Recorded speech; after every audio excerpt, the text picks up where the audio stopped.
So guys আজকের ভিডিওতে দাদি আমারে সাকিব রে সাইরে দইরা টাকলা বানাই দিছে।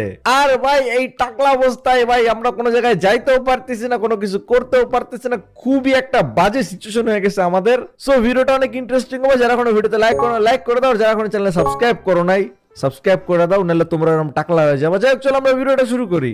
চলো চলো চলো, সুন্দর মতো গাড়ি নিয়ে এখন আমার বেরোইতে হবে। 1 মিনিট। কিরে এরা দুইটা কোথা থেকে আসলো? কিরে কি অবস্থা তোদের? কিরে কোথা থেকে আসলো তোরা দুজন? দাদি তো আপনার ডাকতেছে রিস ভাই। দাদি ডাকতেছে, কাহিনী কি হঠাৎ করে দাদি ডাকতেছে? ঠিক আছে, হ্যাঁ ওকে। আলু খান ভাই। আবে আবে আবার আলু, আবার আলু। আলু। আবে যা আলু নিয়ে যা তোরা। দাদি কানটাকে দেখে আসি। ঠিক আছে সামিরা, আসো আসো হাসো হাসো, অনেক মজা হবে। কিরে কিরে আসো। এই দুটো হাসতেছে কেন? নিশ্চয় কোনো গড়বড় আছে, নিশ্চয় কোনো গড়বড় আছে। Guys bye the subscribe to this place. যাই হোক চলো চলো গাড়ি নিয়ে যাই। দাদি কেন ডাকতেছে? দাদি বাড়ি যাইতে হবে, সুন্দর মতো গাড়ি ঘোরাও। দাদি হঠাৎ সকাল সকাল কেন ডাকলো সেটা আমার